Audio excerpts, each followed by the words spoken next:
Muy buenas tardes. Para el Colegio de Abogados, sin duda, es un honor poder iniciar esta actividad de análisis de los temas constitucionales, para lo cual previamente quiero hacer una pequeña reflexión introductoria de no más allá de 50 minutos en relación a los orígenes del texto constitucional. Muy brevemente quiero precisar lo siguiente.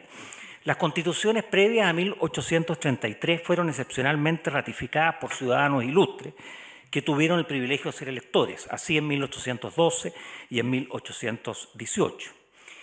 En general se aprobaron mediante la participación incluso de constituyentes como la del 23 y la del 28. El primer reglamento de 1811 establece, que es el primer bosquejo de constitución, establece un texto por primera vez que divide el ejercicio del poder y en particular regula la actuación de la autoridad ejecutiva.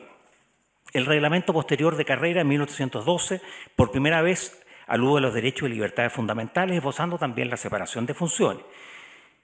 En tiempos de O'Higgins, la Constitución provisoria de 1818 alude a los derechos naturales como la seguridad individual, honra, propiedad, libertad e igualdad, entregando el Ejecutivo al director ejecutivo, como ya lo había establecido en realidad la Carta del 14, que duró solo días. Mientras que la de 1822 regulará por primera vez la nacionalidad y la ciudadanía y establecerá el bicameralismo que se mantiene hasta hoy. La Constitución moralista de Juan Egaya de 1823 fijará la organización y atribuciones de la Judicatura, a cuya cabeza se encuentra la Corte Suprema, a quien se le entrega la superintendencia directiva correccional económica y moral sobre todos los tribunales. Y con posterioridad, la Constitución liberal de 1828 fortalecerá las libertades públicas, transformando la Carta en un límite a los abusos del poder. En el siglo XIX, como se sabe, la Constitución de 1833 fue preparada por una comisión de 7 miembros, destacando sin duda a Egaña, a Gandarillas, finalmente aprobada por una comisión denominada Gran Convención, que integraron 16 diputados y 20 ciudadanos ilustres, podríamos decir un órgano mixto, estos últimos sí designados por el Congreso por una nómina que envió el Ministerio del Interior. Esta Constitución fue reformada a partir de 1871, prohibiendo la reelección, luego el año 73, 74, las llamadas reformas liberales y más adelante interpretándose parlamentariamente entre 1891 y 1925, aunque fue un pseudo parlamentarismo, en realidad más bien fue un asambleísmo. Arturo Alessandri, al regreso al país, establece la necesidad de un nuevo texto constitucional que cambie el sistema de un parlamentarismo a un presidencialismo. Para tal efecto, establecense 2 subcomisiones, una subcomisión que va a analizar la forma, cómo se aprueba el texto, y una subcomisión de contenido. Esta última se reunió en 33 oportunidades, más de 100 días, y fijó el texto de la ley fundamental. En cuanto al sistema de aprobación, fue, como se sabe, plebiscitado. Y si bien más del 90% aprobó el texto, en realidad un 43% solo participó. En los grandes partidos de la época, el Partido Conservador, el Partido Liberal Unido y el Partido Radical se abstuvieron. Esa Constitución fue modificada en 10 oportunidades, ya sea constitucionalizando algunos órganos, la Contraloría en 1943, el Tribunal Constitucional en 1970, reforzando las iniciativas exclusivas del presidente de la República, especialmente en 1943 y en 1970, y finalmente modificando el Estatuto del Derecho de Propiedad del año 63, 67 y el 71. La Constitución de 1980 fue elaborada por una comisión asesora, posteriormente revisada por el Consejo de Estado y más adelante plebiscitada. Como se sabe, el plebiscito fue cuestionado por la inexistencia de registros electorales. Ello motivó una fuerte crítica durante los 80, sin embargo, el 89, como se sabe también, fue pactado 54 reformas plebiscitadas y aprobadas por el 85.7% de los electores. Ya así había registros electorales y tribunales electorales, como lo había ordenado más una sentencia del Tribunal Constitucional. Más adelante se han aprobado diversas modificaciones y de especial relevancia tiene aquella aprobada el año 2005. En virtud de la cual se incorporó, por ejemplo, el principio de publicidad, se reformó fuertemente la nacionalidad y la ciudadanía, Igualmente, ciertos derechos, por ejemplo, el derecho de medio ambiente y la procedencia a la protección. Igualmente se eliminó lo que se denominó en esa época los enclaves autoritarios, esto es la participación de las Fuerzas Armadas en determinados órganos, el mecanismo de remoción de los comandantes en jefe y el rol del Consejo de Seguridad Nacional. También se reforzó las atribuciones del Congreso Nacional y en particular de la Cámara de Diputados en cuanto a su actividad de carácter fiscalizadora, constitucionalizando las comisiones investigadoras y además estatuyendo lo que se denomina interpelaciones o preguntas a los ministros de Estado. Finalmente, se modificó la normativa del Tribunal Constitucional en lo relativo tanto a la integración como a las atribuciones, en especial entregándole la acción de inaplicabilidad que con antelación desde 1925, como bien se sabe, tenía la Corte Suprema, y además la acción de inconstitucionalidad una vez aprobada previamente una inaplicabilidad, lo que ha ocurrido en 5 oportunidades. En los últimos 14 años también se han aprobado diversas leyes de reforma constitucional, incluyendo una serie de disposiciones tanto en el ámbito de los órganos esenciales como en materia municipal, concluyendo con la protección de datos personales.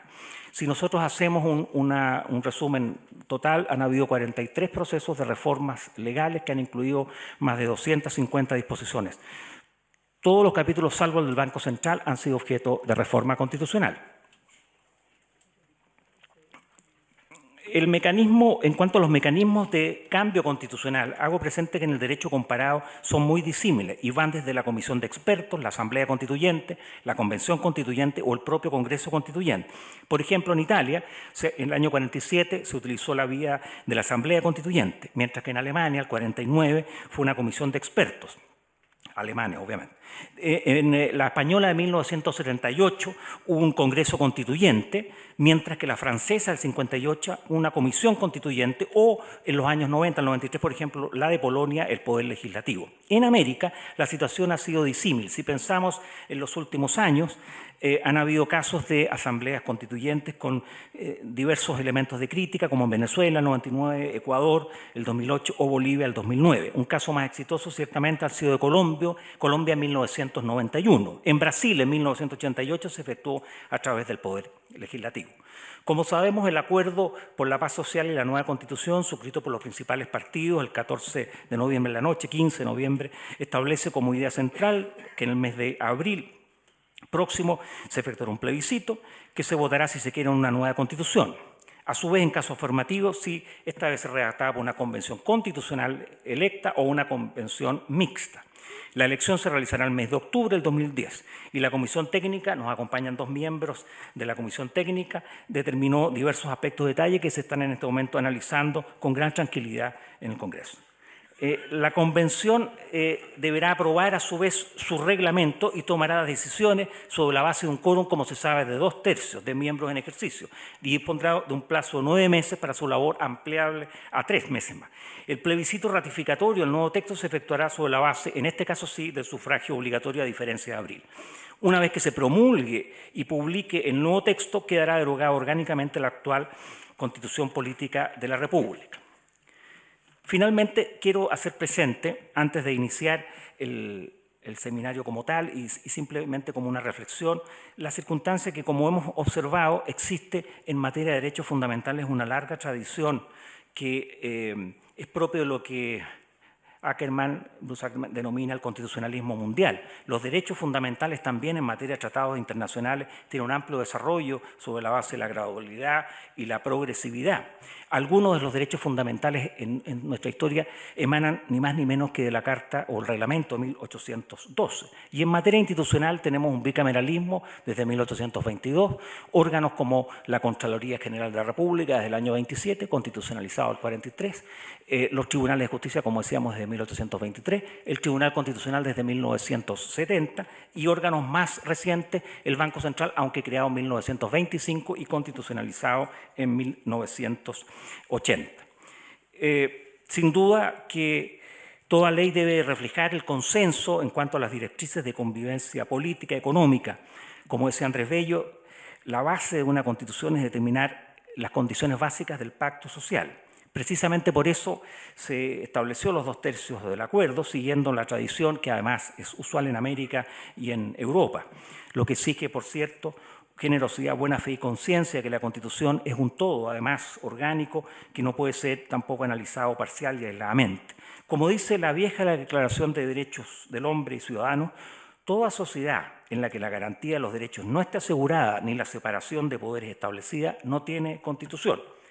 De este modo se evita lo que se denomina un salto al vacío. En otras palabras, una Constitución en general no se improvisa, a riesgo de que no se transforme en lo que Fernand Lasalle decía, una simple hoja de papel. Con estas simples reflexiones queremos dar paso a nuestro seminario, para lo cual quiero presentar a los expositores y después darles la palabra. En primer lugar, el profesor Francisco Zúñiga me ha pedido, porque tiene una diligencia de carácter judicial, en unos minutos más poder exponer. El profesor Francisco Zúñiga es profesor, ¿no es cierto?, de Derecho Constitucional de la Universidad de Chile. Más adelante, ¿no es cierto?, tenemos a María Cristina Escudero Llanes, profesora del Instituto de Asuntos Públicos de la Universidad de Chile. Ana María García, presidenta de la Asociación Chilena de Derecho Constitucional y profesora de la Universidad de Chile, y el profesor Gastón Gómez Bernales, profesor de Derecho Constitucional de la Universidad Diego Portales, y después cerrará nuestra presidenta, doña Leonor Echeverri. Dicho eso, después los vamos a invitar a un periodo de preguntas, para lo cual aprovecharemos los últimos minutos. De manera que están todos bienvenidos y dejo con ustedes entonces al profesor Francisco Zúñiga.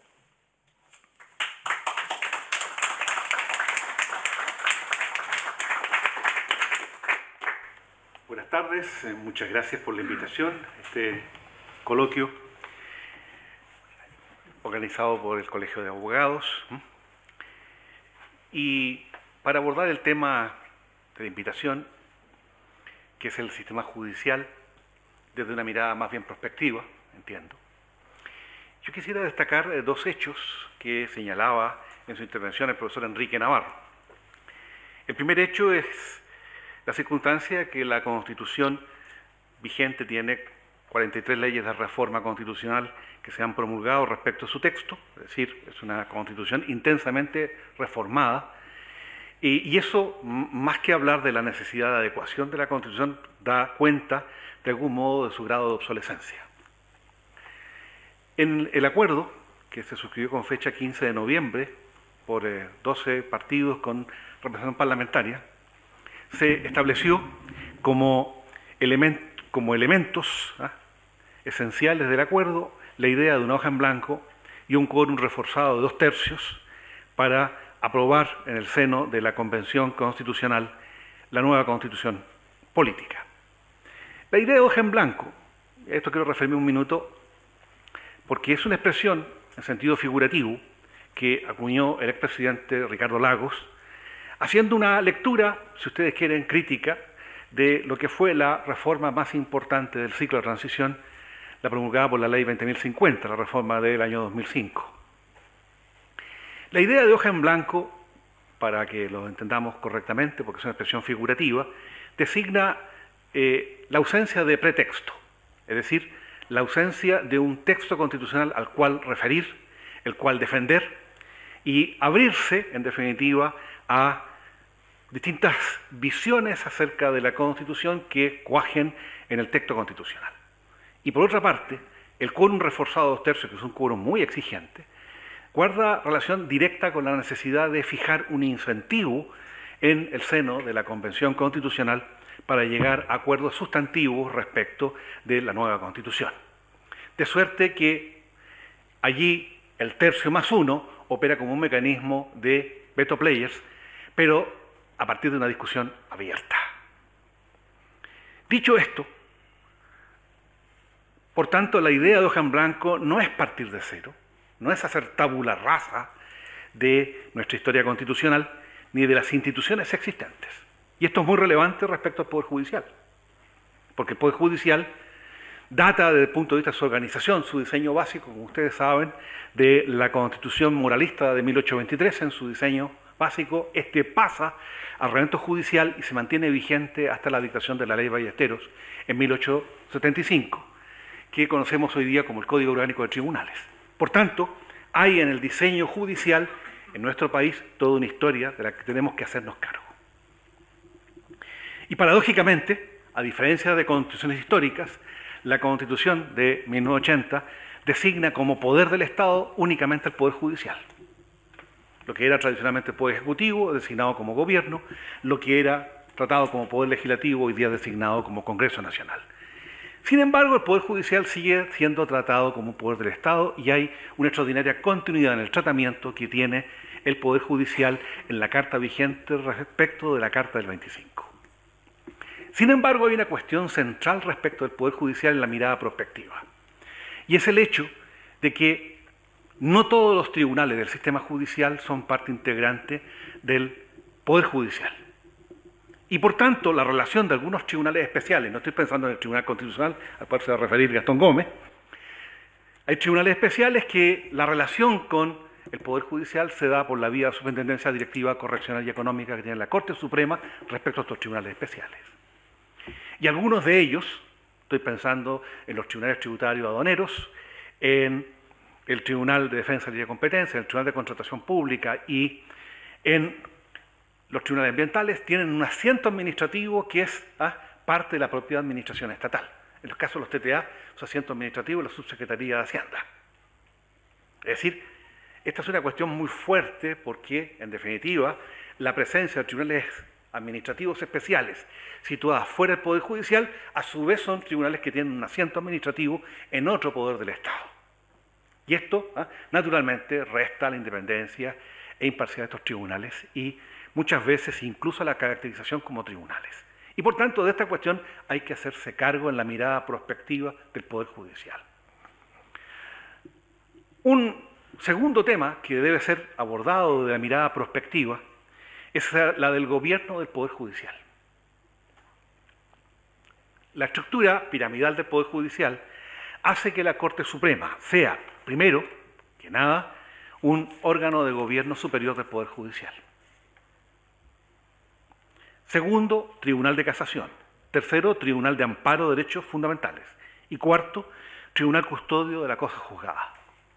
Es decir, estamos en presencia de una Corte Suprema que tiene roles propiamente judiciales y roles políticos, como el gobierno del Poder Judicial.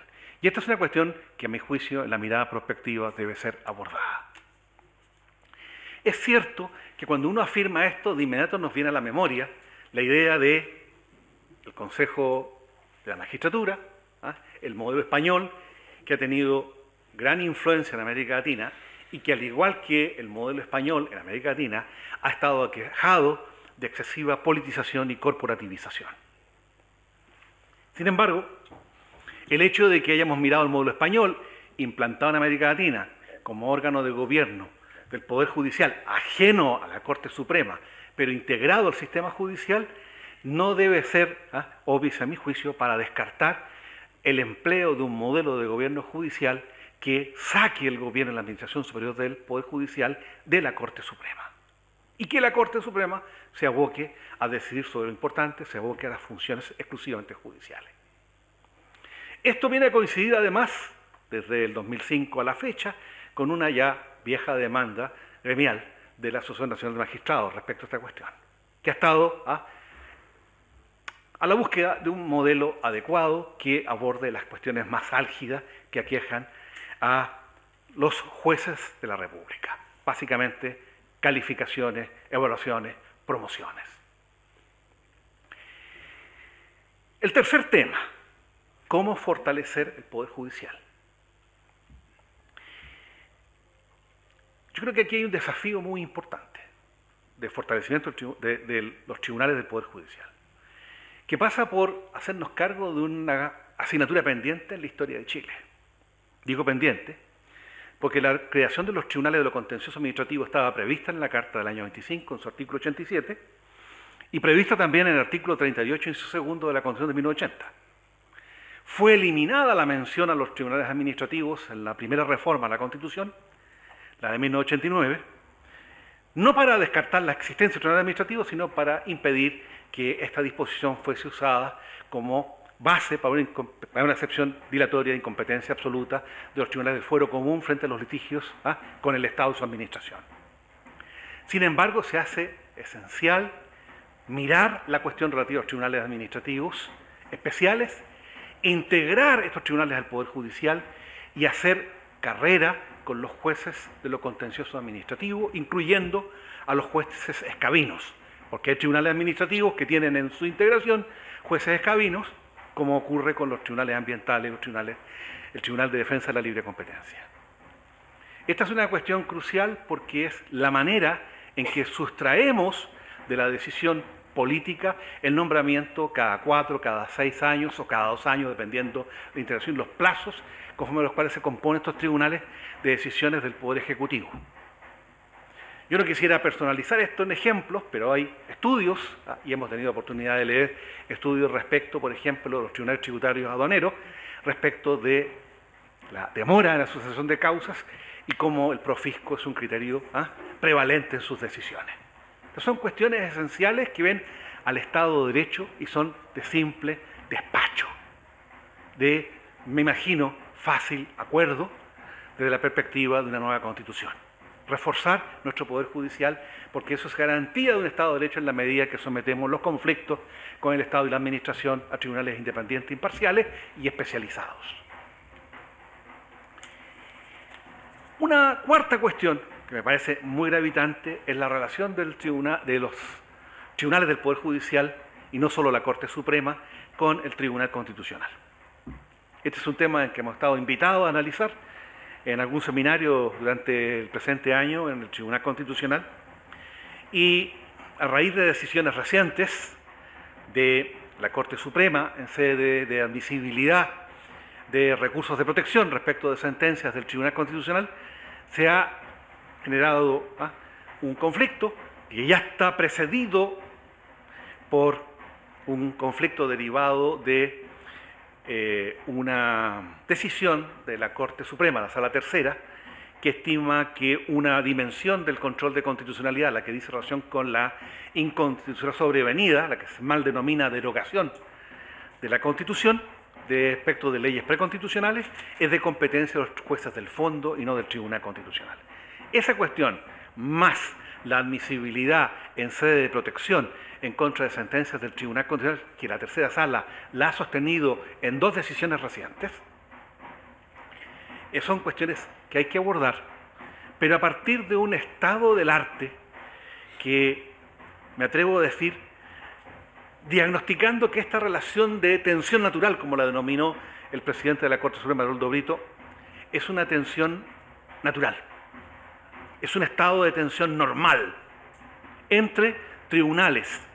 Normal porque el control concreto de constitucionalidad vía inaplicabilidad provoca precisamente el hecho de que de manera implícita el Tribunal Constitucional pueda terminar enjuiciando decisiones judiciales en la medida en que las decisiones judiciales cuajan o expresan lecturas e interpretaciones de normas legales que pueden resultar en su aplicación inconstitucionales, que es la clave conforme a la cual las inaplicabilidades pueden ser acogidas por parte del Tribunal Constitucional.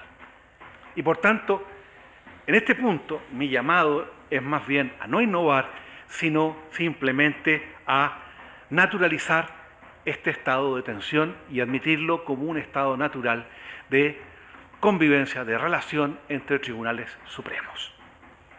Esa es la mirada prospectiva relativa a esta cuestión sobre el sistema judicial. Lamento no poderme quedar a las preguntas, ni escuchar a mis colegas. Los he escuchado en otra ocasión también, así que supongo que excusa, eso es una buena excusa. Y agradecer nuevamente la invitación que me han formulado.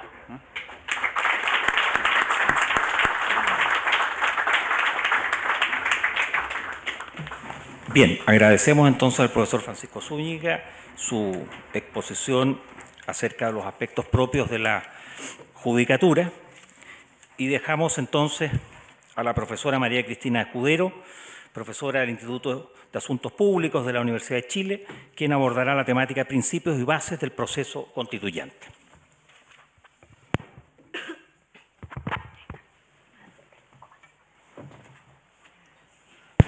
Buenas tardes, muchas gracias al Colegio de Abogados por la presentación. Sí, quizás me voy a sentar, es más fácil, me voy a parar, es más fácil. Ahí.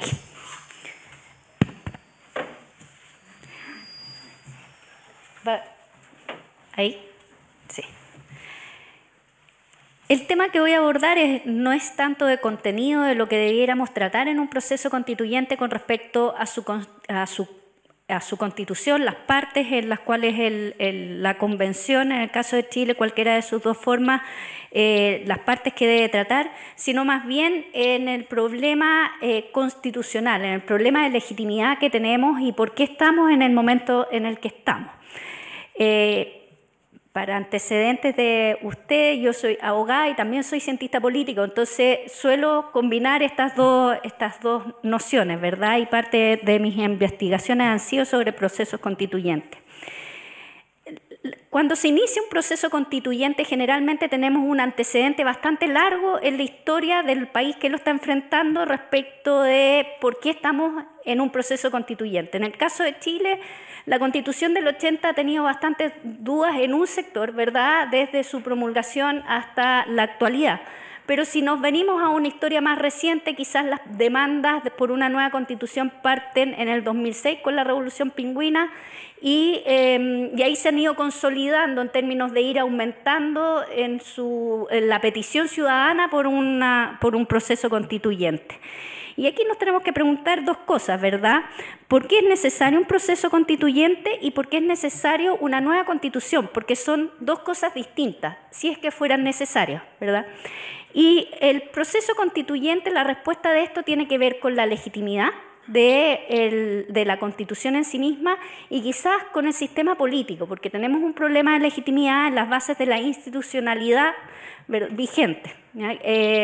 Lo tenemos a la vista de los estudios, ¿verdad?, que existen en distintas universidades, también el Programa de Naciones Unidas, ¿verdad?, en que el Congreso, la Presidencia, los partidos políticos, ¿verdad?, que son el centro y el corazón de nuestro sistema y proceso de toma de decisiones, se les ha restado legitimidad. ¿Y cómo se ve esto en la actualidad? Bueno, se ve con mucha efervescencia social en las calles y en que la ciudadanía empieza a restarle importancia al proceso de toma de decisiones y acude directamente o pide directamente, ¿verdad?, el cambio o las políticas públicas que requiere. Y la otra razón es, ¿y por qué la Constitución, verdad? Porque tenemos un proceso constituyente ataca ese problema de legitimidad. Pero ¿por qué la Constitución? ¿Ya? En este estallido social o en el proceso en el cual se instala la necesidad de una nueva Constitución, se ve la Constitución como un problema. ¿Ya? En el fondo, muchas políticas públicas que probablemente no tienen nada que ver con la Constitución directamente, ¿verdad?, topan en la Constitución como el problema por el cual esa política pública no se produce. Y cuando se genera esa conexión, ¿verdad?, en las distintas evidencias que existe en procesos constituyentes en el mundo, entonces la ciudadanía reclama el proceso constituyente y eso explicaría por qué estamos en el momento que estamos en una manera creciente. El 2006 quizás tenue, 2013 con más intensidad como parte de las campañas políticas y en la actualidad como en el corazón de la demanda ciudadana. ¿Y a dónde lo vemos mejor reflejado? En el resultado de la consulta ciudadana del fin de semana recién pasado, ¿verdad?, que si alguien tenía dudas todavía si la ciudadanía quería o no identificaba la Constitución como un problema, bueno, ahora sí sabemos, por lo menos con la gente que participó, que sí la Constitución es identificada como un problema que la gente quiere cambiar. El problema ahora es cómo y quiénes, ¿verdad?, van a decidir el proceso constituyente, la nueva Constitución en la convención o convención mixta. Y para esto también tenemos que verlo de dos maneras. Primero, en que las constituciones son nuevos acuerdos sociales y nuevos acuerdos políticos, son las dos cosas. ¿Ya? Sobre todo en democracia, porque la particularidad que va a tener nuestro sistema, nuestro proceso constituyente, es que es en democracia. Y si bien no son muchos los casos, sí hay más de 25 procesos constituyentes que han sido en democracia. Y esto quiere decir que la convención, cualquiera de sus dos formas, tiene que respetar la democracia y la democracia tiene que respetar a la convención. ¿No? Y la importancia del nuevo pacto social, ¿verdad?, o quizás el pacto político que se produjo el 15 de noviembre, es que permite la ocurrencia del proceso constituyente. Pero si nosotros analizamos la evolución de cómo se ha generado, ¿verdad?, el acuerdo social se produjo mucho antes que el pacto político por el proceso constituyente. Pero las dos cosas son necesarias, a eso voy, ¿ya? Y cómo podemos ver la combinación de ambos en el proceso de consulta ciudadana que fue este fin de semana, porque ahí podemos ver cómo el pacto político en el fondo se traduce en un pacto social, en algo que es propio de la democracia, que es las urnas, y que es una buena noticia que haya sido participativa porque canaliza, ¿verdad?, algo menos, algo más inorgánico de la ciudadanía en lo que somos, que son las instituciones democráticas y hacia dónde queremos ir. Y, bueno, el amplio apoyo al proceso, a la Convención Constituyente y algo que quizás muchos no esperábamos, también el amplio apoyo al voto obligatorio, ¿verdad? Algo que debiéramos considerar como una revitalización de nuestro sistema político y aprovechar el proceso constituyente en ese contexto, ¿verdad?, que puede ser una revitalización de nuestro proceso político, y por ello tenemos que preocuparnos del proceso, ¿ya? El proceso es importante, ¿ya? Es tan importante como la nueva Constitución y los contenidos que le vamos a dar a la nueva Constitución. Y es importante por lo que señalaba al principio, que es la relegitimación. Si nosotros terminamos un proceso constituyente y la Constitución es la mejor Constitución que hemos tenido en la historia de la independencia de Chile, pero no logramos validar el proceso, entonces nos vamos a encontrar en el mismo, donde mismo estábamos, ¿ya?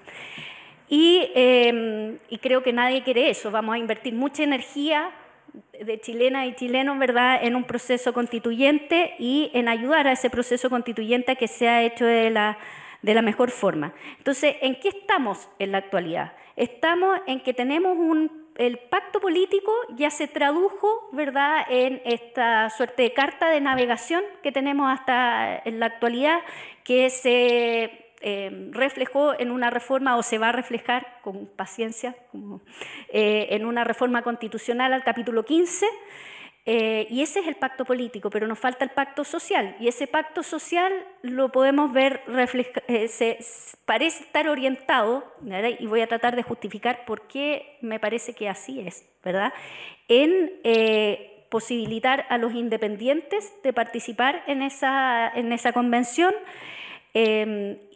la paridad, ¿verdad?, una tendencia hacia la paridad o un equilibrio de participación de hombres y mujeres y la representación de los pueblos indígenas.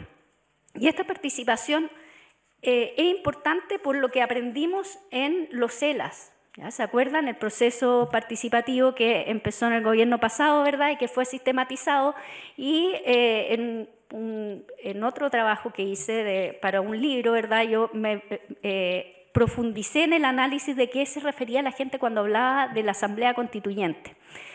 Y ahí la amplia mayoría de quienes participaron en los ELAS, ¿verdad?, hablaban de un mecanismo de participación y de decisión ciudadana. Entonces tenemos que tener en consideración, sin querer desplazar a los partidos políticos que cumplen un rol muy importante en nuestra sociedad y en el proceso de toma de decisiones, de que si la ciudadanía no ve de alguna manera que hay una participación distinta, que se vea de manera diferente que el Congreso Nacional en la actualidad, es decir, que han podido acceder a ella independientes y ciertos sectores ciudadanos, la verdad es que esta parte tan importante que es la legitimación del proceso es probable que no se produzca, no digo que no se, pero hay posibilidades de que no se produzca. Y visto desde esta manera, como participación ciudadana, en realidad la Asamblea Constituyente, que en nuestro caso se va a llamar convención, adquiere cierta superioridad entre todos los mecanismos de reforma institucional, porque es un mecanismo que es democrático y democratizador, legítimo y legitimizador de la decisión que ahí se va a tomar. Ahí lo que debemos tomar en consideración, sobre todo los que somos institucionalistas y creemos en las instituciones democráticas, ¿verdad?, es que esta inclusividad que vieron quienes participaron ahí era ciudadana, ¿verdad? Se decía, ¿quién debe participar? Los ciudadanos y el pueblo. Y aquí lo delicado es que no debieran participar los partidos políticos. Entonces tenemos que generar una instancia en la cual los partidos políticos puedan canalizar, ¿verdad?, los distintos proyectos de nueva constitución que va a haber y que ayudemos a que eso pase, pero con una adecuada participación ciudadana también. ¿Y qué tenemos hasta el momento?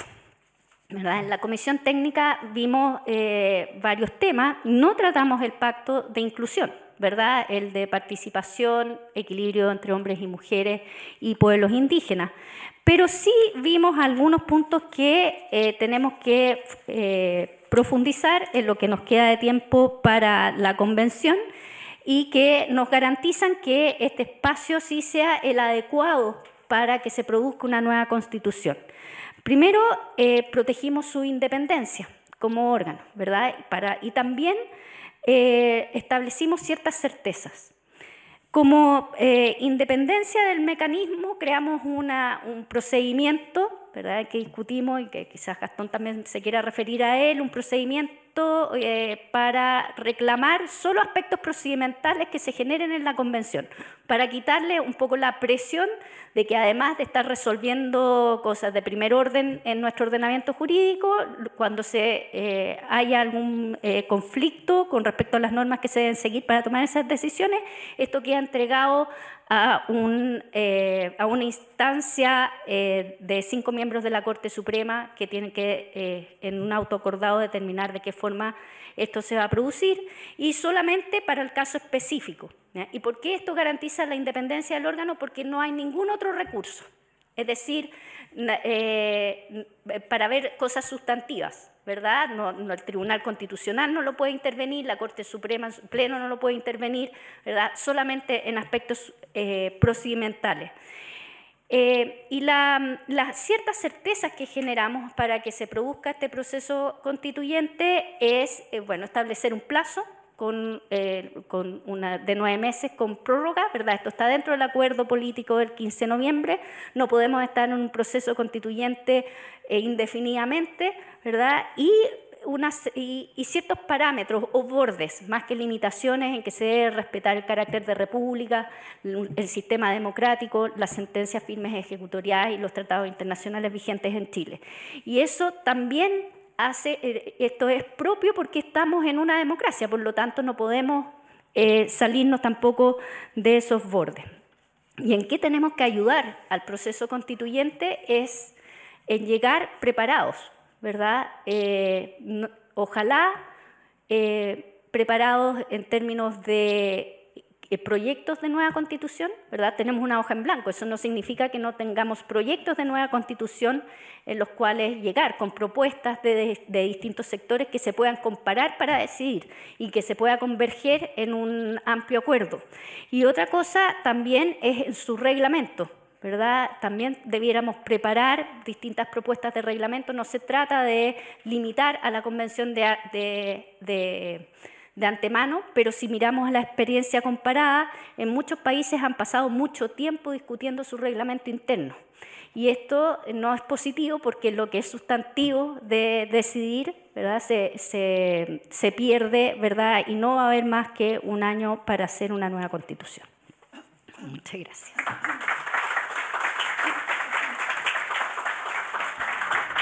Muchas gracias, Cristina. Dejamos ahora a la profesora Ana María García Barcelato, presidenta de la Asociación Chilena de Derecho Constitucional y profesora de la Universidad de Chile, quien se referirá al tema de derechos fundamentales.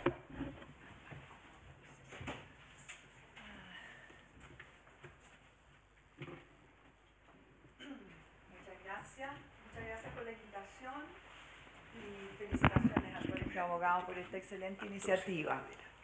Quisiera saber si se escucha bien. Ahí sí. Ya, es más fácil, tengo como más espacio acá arriba para hablar. Bueno, el tema que yo voy a tratar son los derechos fundamentales. Me voy a referir a esta materia y vamos a dar una visión general de lo que actualmente tenemos en la Constitución en materia de derechos, señalando, por supuesto, algunas insuficiencias y, sobre todo, tratando de marcar aquellos aspectos que deben modificarse y aquellos que deben agregarse. El catálogo de derechos que tiene nuestra Constitución es el más amplio y completo que ha tenido cualquier Constitución chilena. Está además de reconocer nuevos derechos como, bueno, reconocer el derecho a la vida, que es obvio que tenía que estar, pero no estaba expresamente señalado, nuevos derechos como el derecho a vivir en un medio ambiente libre de contaminación, una serie de libertades económicas también, pero además está mucho mejor sistematizado de lo que estaba en la Constitución del 25, eso no hay duda. Pero lo que ocurre es que también hay que tener presente que el catálogo del capítulo 3 no es un catálogo taxativo. O sea, aparte de los derechos ahí comprendidos, existen otros derechos que se encuentran en otros capítulos, como por ejemplo la libertad, igualdad y dignidad, que está en el capítulo 1. Un derecho que es implícito, que es el derecho de acceso a la información, que se deduce del artículo 8. En el capítulo 2, el derecho de sufragio. En el capítulo 4, el derecho a reclamar para hacer efectivas responsabilidades del Estado. Encontramos entonces que no es un catálogo taxativo. Además, también hay que tener presente el artículo 5, porque hace posible la incorporación de derechos que son propios, que son esenciales de la naturaleza humana. Y evidentemente con el tiempo las necesidades van cambiando y esta es una verdadera cláusula de apertura que permite la incorporación de nuevos derechos que, sin encontrarse expresamente señalados en la Constitución, dicen directamente relación con derechos que sí están expresados, y estos son los llamados derechos implícitos en doctrina y que también los ha considerado la jurisprudencia, como por ejemplo el que recién nombraba, el derecho de acceso a la información, no está expresamente señalado, pero evidentemente que está muy vinculado e incluido en el derecho de publicidad, en el principio de publicidad del artículo 8. El derecho, por ejemplo, a la identidad personal, el derecho a la propia imagen, son derechos reconocidos por la doctrina, reconocidos también por la jurisprudencia, que no están expresamente señalados, pero sí implícitamente contenidos en otros. En el derecho a la honra, por ejemplo, la vida privada, está contenido el derecho a la propia imagen y el derecho a la identidad personal. El derecho al olvido también es un derecho que se ha invocado últimamente por los tribunales, siguiendo la tendencia comparada. Bien, y también el artículo 5 incluye los derechos reconocidos por los tratados internacionales, ratificados por Chile, que se encuentran vigentes, de modo tal que hay una suerte de derechos que forman lo que en doctrina, y sobre todo partiendo de la doctrina francesa, se ha llamado el bloque de constitucionalidad, que por lo demás lo ha citado la jurisprudencia reiteradamente. Y además habría que agregar una cosa más, que lo ha señalado la jurisprudencia y también la doctrina, que son derechos que emanan de valores, de principios contenidos en la Constitución, como por ejemplo un valor es la soberanía, el Estado que adopte una forma republicana. Y en esto quiero hacer una primera observación recogiendo algo que ha dicho María Cristina y que precisamente la Comisión Técnica en uno de sus artículos, en uno de los artículos de la propuesta de reforma constitucional, el artículo 135, dice precisamente que el texto de nueva Constitución que se someterá a plebiscito deberá respetar el carácter de república del Estado, el régimen democrático, las sentencias firmes judiciales, de cierto modo está reconociendo la independencia del Poder Judicial y los tratados internacionales. Entonces, ciertamente que no estamos cayendo al vacío, ¿no es cierto? La hoja en blanco es una frase figurativa, es una que permite como partir todo desde un mismo punto, pero sin duda que están estos valores íncitos en nuestra tradición, en nuestra historia y que deberán ser respetados y que por lo demás están íntimamente vinculados con los derechos fundamentales. Un segundo aspecto quisiera referirme a la importancia que tiene en relación con el capítulo 3, que es donde está el catálogo de derechos, la importancia que tiene el capítulo 1. Porque el capítulo 1, además de partir con que las personas somos todos libres, iguales, en dignidad y derechos. Además de eso, tenemos un artículo, hay un inciso en ese artículo primero, que es el derecho de autonomía que tienen los cuerpos intermedios, los grupos intermedios, es decir, todas las sociedades menores o los individuos entre el Estado y la sociedad, entre el Estado, digamos, y el individuo, las sociedades intermedias, los cuerpos intermedios. Al Estado le corresponde ampararlo, protegerlo, y estas entidades tienen el derecho a su autonomía. Bien, si vinculamos esta disposición con una serie de derechos, de libertades, sobre todo, que se encuentran contenidos en el capítulo 3, libertades de orden económico-social, llegamos a configurar lo que se denomina subsidiariedad, y que ha levantado bastante polémica en nuestro país. El Estado subsidiario. Es decir, ¿qué es lo que ocurre? El Estado actúa en subsidio de los cuerpos intermedios. Es decir, es un Estado mínimo, es un Estado que deja amplio margen a la iniciativa privada y a la libertad económica, y que de alguna manera ha ido operando o impidiendo que se fortalezca la debida igualdad y solidaridad, ¿no? Entonces, esta es una segunda observación que yo quisiera, en la que quisiera reparar, porque habrá que revisar el rol del Estado en esta materia. ¿Cuánta subsidiariedad le corresponde en materia económica? El rol del Estado en relación con la subsidiariedad es un asunto que yo creo que habrá que revisar. Luego, si entramos ya al capítulo 3,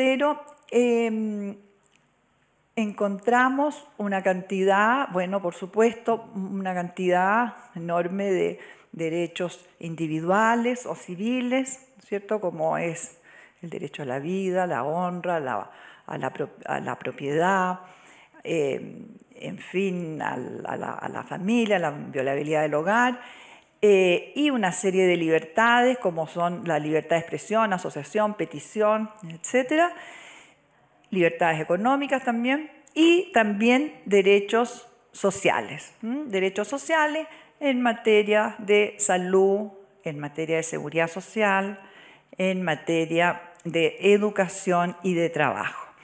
Bien, como hay que recordar un poco a los autores. Norberto Bobbio, de autor italiano, siempre señalaba que es muy importante reconocer los derechos, pero tan importante como reconocerlos es garantizarlos, darles la debida protección. Y ocurre que los derechos sociales no tienen un reconocimiento, están omitidos del artículo 20. Entonces, ha ocurrido que nuestra jurisprudencia, los tribunales superiores de justicia, han desarrollado una activa labor para proteger derechos sociales, sobre todo en materia de salud y en materia de educación.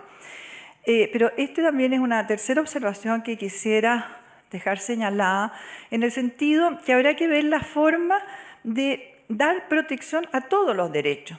Ahora, es cierto que en materia social no puede obligarse al Estado a dar una protección que exceda de sus recursos económicos, y precisamente esa fue la razón de que originalmente el constituyente no les dio protección, o los omitió en el artículo 20. Pero hay distintas maneras, digamos, desde luego, por ejemplo, el Pacto de Derechos Económicos y Sociales se admite y se dice que debe existir un compromiso de efectividad, de progresividad, un compromiso de progresividad para dar plena efectividad a estos derechos. Otra forma es, algunas constituciones, concretamente la Constitución española, tiene una acción general de amparo, de modo tal que cualquier persona puede recurrir ante el tribunal para obtener la efectiva protección de sus derechos. Ahora, efectivamente que esto tiene que ser con cierta responsabilidad. Y, por ejemplo, recuerdo ahora que leyendo el proyecto de reforma constitucional de la presidenta Bachelet, que entregó antes de dejar su mandato, en uno de los primeros capítulos señalaba la necesidad de dar protección a los derechos, pero con responsabilidad, con plena responsabilidad fiscal. Bueno, ese es un punto, yo creo que ha estado pendiente y de alguna manera habrá que ponerle atención. En cuarto lugar, la forma como están los derechos sociales específicamente consagrados en nuestra Constitución. Quisiera referirme a este punto porque, por ejemplo, si tomamos el derecho a la salud, el derecho a la salud se reconoce como el derecho a la protección de la salud, ¿no? Y la posibilidad que tiene o el derecho que tienen las personas es el derecho de elección de optar entre un sistema público o un sistema privado. Y el resto, bueno, el Estado le corresponde una especie de supervisión, de supervigilancia. En los últimos 20 años o más aún, han sido los tribunales los que han estado velando por este derecho, por la vía indirecta, ¿no es cierto?, aduciendo el derecho de propiedad, el derecho de igualdad o el derecho a la no discriminación arbitraria.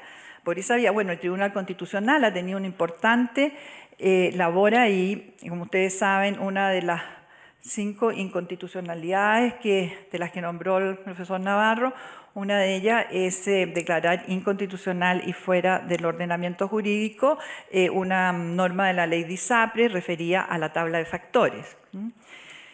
En materia laboral, por ejemplo, en materia laboral, el numeral 16 no reconoce el derecho al trabajo como lo establecía la Constitución del 25. Lo señala en los siguientes términos: lo que protege es la libertad de trabajo y su protección.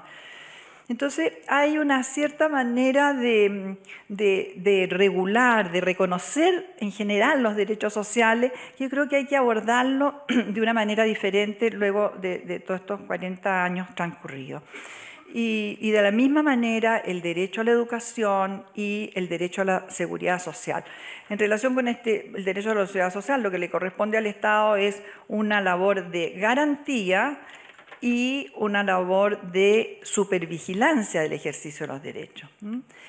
Pero hay que recordar lo siguiente, que el Estado, yo creo que el Estado de alguna manera ha estado un poco en déficit, le ha faltado regulación, le ha faltado dar cumplimiento a algunos de los deberes que, si ustedes se fijan en el artículo primero, en el último inciso, es deber del Estado promover el desarrollo armónico de todos los sectores y fortalecer la igualdad entre los diferentes grupos. Ese sería un punto entonces que hay que ver. Y por último, una última observación: algunos derechos que no tienen reconocimiento y que deberían seguramente incluirse. En primer lugar, el derecho a la vivienda, que se encuentra en la mayoría de las constituciones y en el derecho comparado constitucional.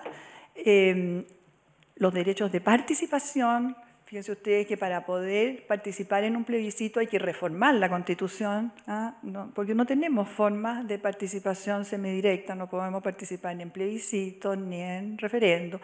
La iniciativa popular también es una manera de obligar al Congreso a legislar sobre una determinada materia, entonces es otra forma de participación de la ciudadanía. Yo creo que ese es otro derecho que ha estado en déficit y que debería ponerse atención.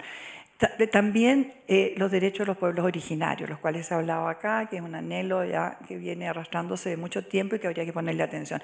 Y también, personalmente, pienso que habría que modificar el derecho a asociación, porque resulta que nadie está obligado a pertenecer a una asociación. Y yo creo que hay que volver a la colegiatura obligatoria. Estamos aquí en el Colegio de Abogados y yo creo que es fundamental que quien pueda ejercer una profesión liberal esté sujeto a una colegiatura obligatoria. Muchas gracias.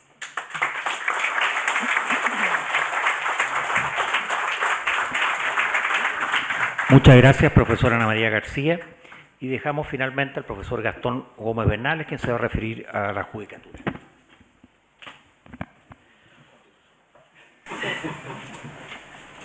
Bueno, la verdad yo tenía preparada una conversación con ustedes sobre el tema del Tribunal Constitucional. No sé, ¿ahí se oye? No. ¿Y por qué no hablas de arriba? Eso fue una pifia hacerlo sentado. Entonces, aquí vas a la segura que te van a escuchar.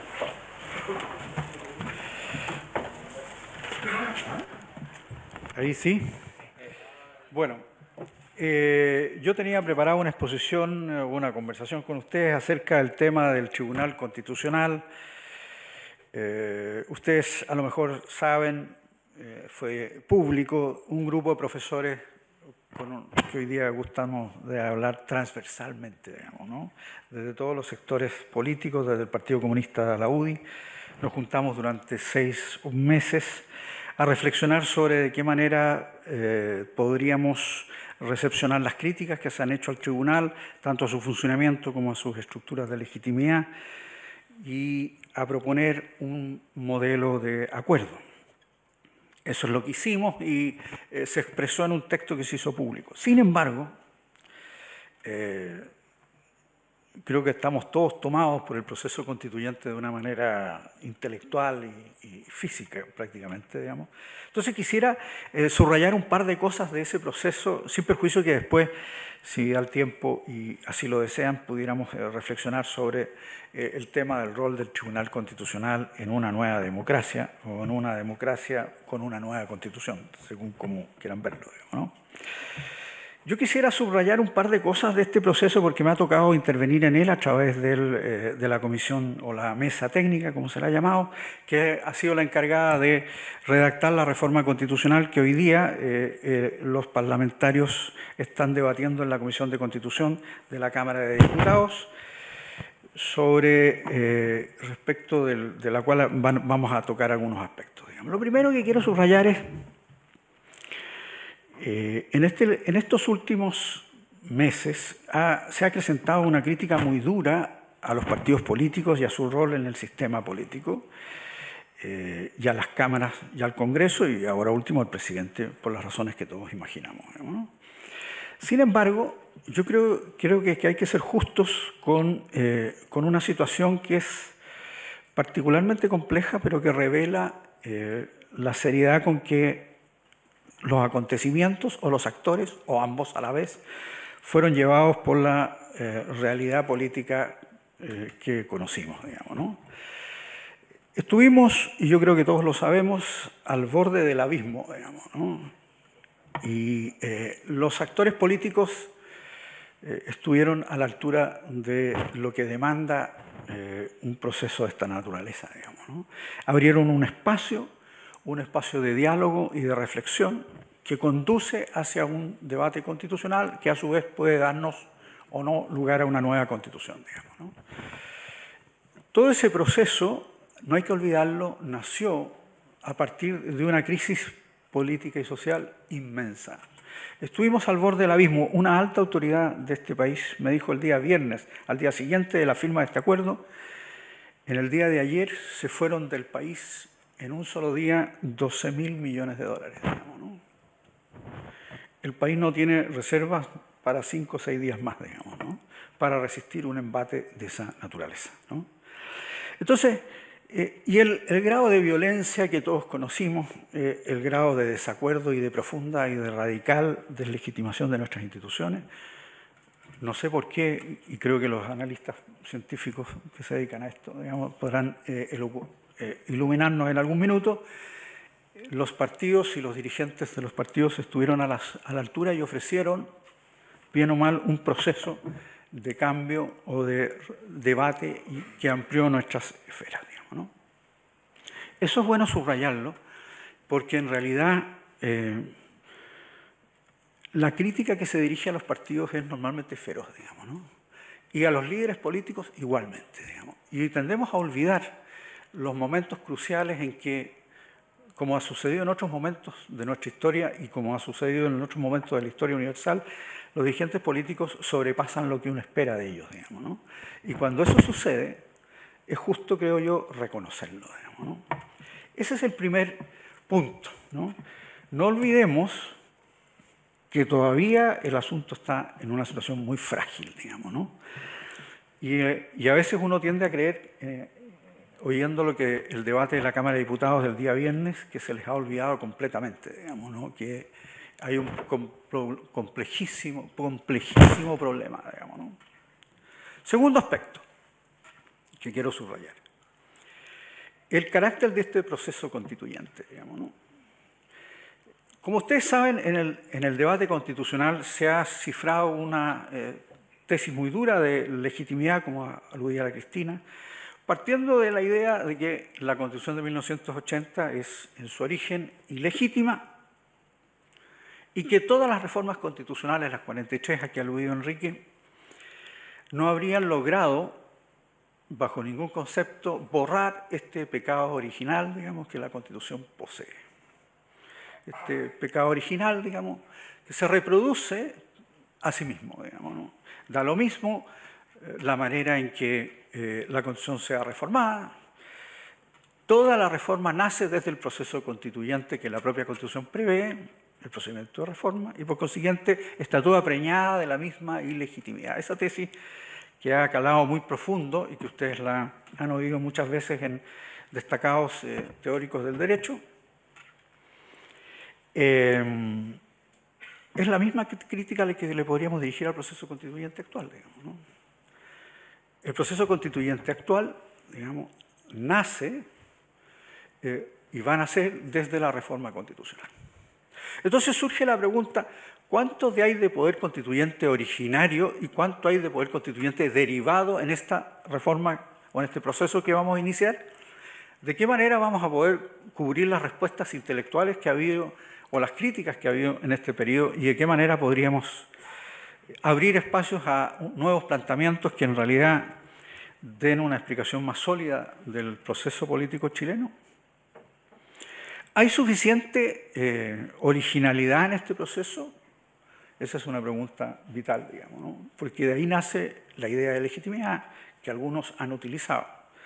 ¿Cuánto de derivado, es decir, cuánto de respeto a la institucionalidad, a las prácticas, a las sentencias, a los tratados, a los actos institucionales, para agruparlos todos, o los actos estatales, para hablarlo en términos técnicos, subsisten y cuánto puede ser borrado simplemente como un plumazo, que es naturalmente algo que los abogados tememos por estructura, digamos, ¿no? por pensamiento, digamos, ¿no? Yo francamente creo que hay suficiente de originalismo y suficiente de poder constituyente derivado, digamos, como para que sea un proceso genuino diferente. Y eso yo creo que contribuye a salir en parte de los problemas que hemos atravesado en este último tiempo. ¿En qué sentido este es un proyecto constituyente derivado? Bueno, en el sentido de que todo esto va a nacer de una reforma constitucional que se acordará a través del procedimiento de reforma constitucional que está previsto en la propia Constitución, modificando el capítulo 15. Y de hecho la reforma constitucional que se está proponiendo engloba tanto la reforma de la Constitución como el procedimiento de redacción de una Constitución. No se dijo si era nueva o no, se prefirió establecerlo un poco más oscuro, un procedimiento de reforma constitucional. Es decir, digamos, por primera vez en nuestra historia vamos a tener un procedimiento previsto en el propio texto constitucional para hacer, llamémoslo así, una constitución en su integridad. ¿Y por qué esto es así? Porque fíjense ustedes que desde el punto de vista técnico, a mi parecer, siguiendo a un filósofo muy viejo, a un Carl Schmitt, digamos, en realidad el poder constituyente derivado no tiene bajo su esfera de poder la facultad de modificar la Constitución, de hacerla en su integridad nuevamente. Que ese poder no existe, que existe el poder de hacerla, digámoslo así, digamos, por capítulos, según los quórums y el procedimiento que está previsto, pero que en estricto rigor la totalidad de una Constitución no puede ser hecha por el poder constituyente derivado, porque no está en la esfera de sus atribuciones, digamos, ¿no? Pero aquí, por primera vez, se va a introducir un procedimiento que apunta a hacer un nuevo texto constitucional, digámoslo así, de una sola vez, con un procedimiento que va a sí tener fechas establecidas y periodo de caducidad, de término completo, digamos. O sea, al término de este proceso no se concluye con una nueva Constitución, cosa que también es posible, ¿no? Este procedimiento de este capítulo, que va a pasar a ser permanente, pero con fecha, comenzamos a ver la cantidad de dificultades técnicas que se evidencian, ¿no? Va a concluir, ¿no? y por consiguiente será un procedimiento permanente, pero bajo término de fecha, digamos, ¿no? Bueno, es decir, hay un suficiente aspecto de derivado, deriva de un cierto procedimiento establecido, pero también tiene una enorme fuerza originaria, digamos, ¿no? Y esa fuerza originaria nace del hecho de que se encausa a través de un plebiscito, apruebo o rechazo, se conduce a través de un procedimiento en el cual, si bien los electos son necesariamente a través de los distritos electorales previstos para la Cámara de Diputados, para los diputados, y concluye con un procedimiento de salida que sanciona o viene a sancionar en un acto directo de la ciudadanía la aprobación o rechazo de la nueva Constitución. Entonces, ¿tiene de originario? Sí, digamos, ¿no? ¿Tiene de un procedimiento previsto, o sea, derivado? También.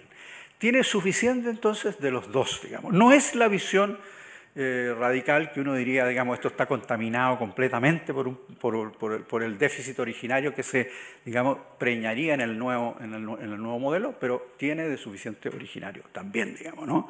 Porque en realidad, dicho sea de paso, técnicamente las asambleas constitucionales puras, me estoy refiriendo al modelo que ha planteado Gabriel Salazar, digamos, técnicamente, ¿no? El modelo de asambleas constitucionales puras, o sea que el pueblo se da las propias reglas con arreglo a las cuales erige una nueva constitución, tampoco es real, digamos, ¿no? Porque siempre hay alguien que hace las reglas, digamos, ¿no? Definitivas, digamos, ¿no? Y la pregunta es quién las hace, digamos, ¿no? Las reglas con arreglo a que definimos qué es lo que es pueblo, las reglas con arreglo a las cuales definimos cómo se votan, cuántos votos tienen, cómo se distribuye, cuántos forman parte de la comisión, siempre debe haber, como lo dice Ignacio Dotto, el gran teórico español, digamos, siempre se requiere alguien que defina las reglas previamente, y esa es la incoherencia lógica de la teoría de la Asamblea Constituyente pura. No existe, digamos, ¿no? Entonces, tercera cosa, digamos, ¿no? ¿Cuáles son las dificultades del proceso constituyente? No sé cómo ando de hora. Digamos. ¿Cuáles son las dificultades del proceso constituyente? Muchas. Y muy complejas, digamos, ¿no?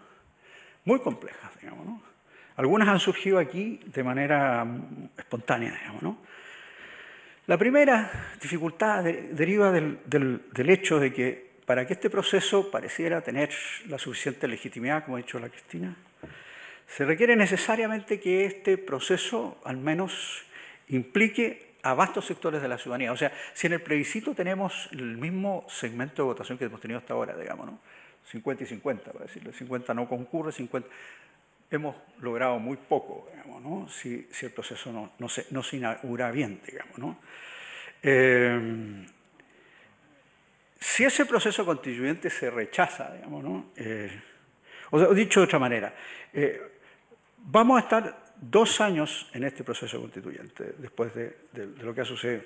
En ese proceso puede suceder muchas cosas, digamos, ¿no? Este es un proceso que se inaugura con el plebiscito y que va a suponer, a partir de octubre, la elección de convencional constituyente, digamos, ¿no?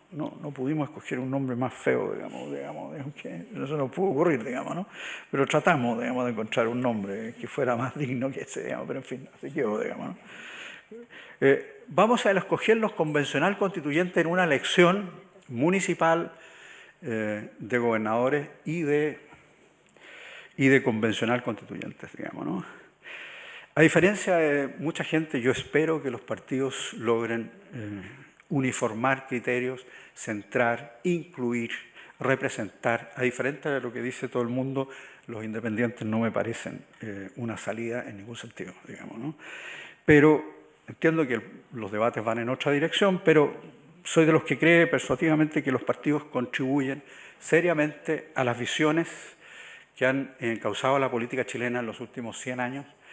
Y por consiguiente yo no tengo las dudas de que se expresan, digamos, ¿no?